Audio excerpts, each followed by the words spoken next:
ጤና ይስጥልኝ ተመልካቾቻችን፣ ዜና በምልክት ቋንቋ ቀርባል።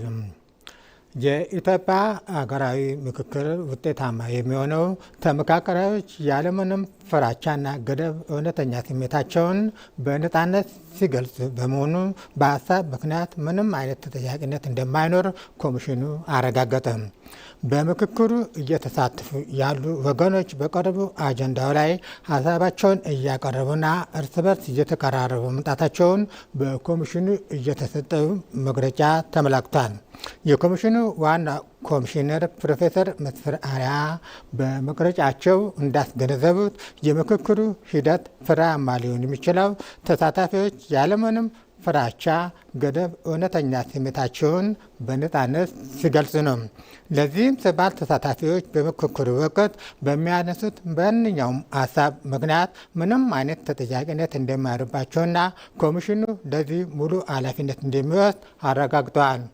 ለምክክሩ ስኬታማነት የሚዲያዎች ተደራሽነት ወሳኝ መሆኑን ያብራራት ፕሮፌሰር መስፍን ሁሉም መገናኛ ብዙሃን ሂደቱን በቅርበት በመከታተል ለሕዝብ ተደራሽ እንዲያደርጉ ጥሪ አቅርበዋል።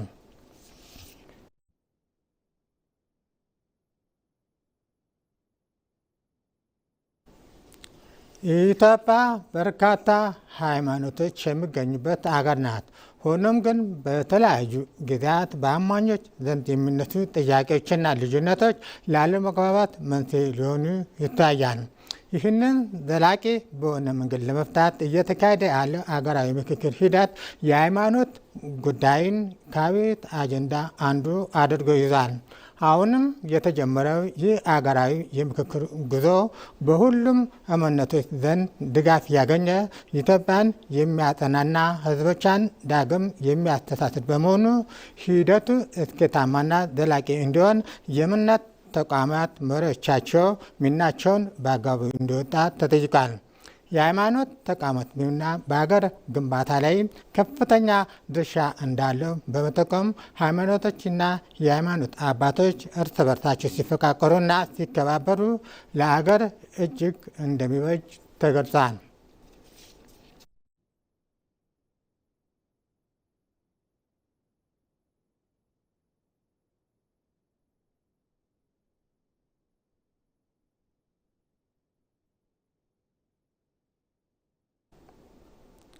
የብልጽግና ፓርቲ ዋና ማዕከልና የክልል ቅርንጫፍ ጽሕፈት ቤት በየደረጃው የሚገኙ አመራሮች በመዲናዋ በመፍጠርና በመፍጠን የተገነቡ የወንዝ ዳር ልማት ፕሮጀክቶች ተዘዋውረው ጎብኝተዋል። የብልጽግና ፓርቲ ምክትል ፕሬዚዳንትና የዋና ማዕከል ኃላፊ አቶ አደም ፋራህና ሌሎችም የፌዴራል የአዲስ አበባና የክልል ከፍተኛ አመራሮች በጉብኝቱ ተሳትፈዋል። የአዲስ አበባ ከተማ ከንቲባ አዳነች አቤቤ በጉብኝቱ ማጠቃለያ ላይ ባስተላለፉት መልእክት የብልጽግና ፓርቲ ምናብ ወደ ውጤት እየተቀየረበት የምትገኘው ውባ መዲናችን ሁሉም አዲስ እየሆነች እንደምትገኝ አስገንዝበዋል። አዲስ አበባ የብልጽግናና አይቀሬ ማሳያ መሆኗን የገለጹት ከንቲባ አዳነች ተግተን በመስራት በላቁ አዳዲስ ድሎች እንገናኛለን ብለዋል። በብልጽግና ፓርቲ የአዲስ አበባ ቅርንጫፍ ጽሕፈት ቤት ኃላፊ አቶ ሞገስ ባልቻ በበኩላቸው የወንዝ ዳርቻ ፕሮጀክት የከተማችን ገጽታ ከመገንባታቸው ባሻገር የሕዝባችን የኑሮ ደረጃ ከፍ ማድረጋቸውን አስረድተዋል።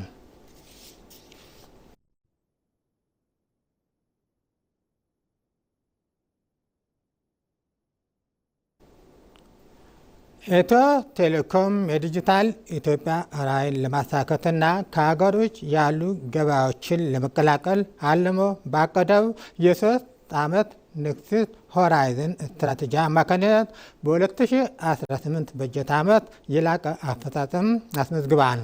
ተቋሙ በበጀት ዓመቱ 215.8 ቢሊዮን ብር ገቢ በመሰብሰብ የእቅዱን 99 በመቶ ማሳካት የቻለ ሲሆን ይህንን ከባለፈው ዓመት ጋር ሲነጻጸር የ33.2 በመቶ እድገት አሳይቷል።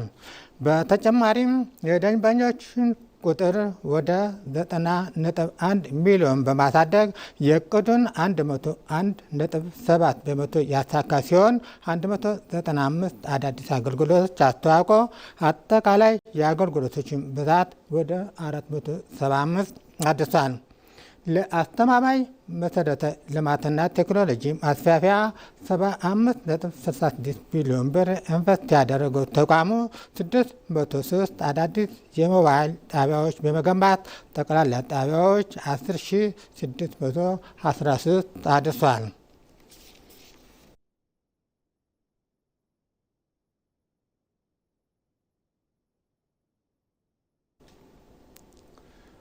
በመጨረሻም የኢትዮጵያ እግር ኳስ ፌዴሬሽን ዋና ስራ አስፈጻሚ ባህሩ ጥላሁን ለትውልደ ኢትዮጵያዊ የካናዳ ብሔራዊ ቡድን ተጫዋች አሊ አህመድ ወሎ ሰፈር የሚገኘው የፌዴሬሽን ጽሕፈት ቤት አስጎብኝተዋል። ዋና ስራ አስፈጻሚ ከአሊ አህመድ ጋር ባደረጉት ቆይታ ኢትዮጵያ የአፍሪካ ዋንጫና ካፍን ከመመስረት አንስቶ ውድድሩን በማስተናገድና ዋንጫ በማሳት በአፍሪካ እግር ኳስ ታሪክ ስለተጫወተችው ጉልህ ሚና አብራርተዋል።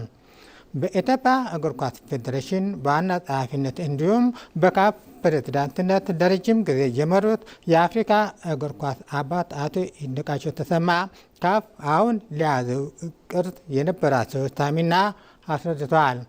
አሊ ለኢትዮጵያ ብሔራዊ ቡድን የመጫወት እድል ባይኖሩም ጥሩ ደጋፊ በመሆን የዲያስፖራ ኢንቴግሬሽን ፕሮግራም በመዘርጋት እንዲቻል ከኢትዮጵያ ውጭ የሚጫወቱ ሌሎች ተጫዋቾችን በመናሳሳት ሚና እንዲጫወት ጠይቀዋል።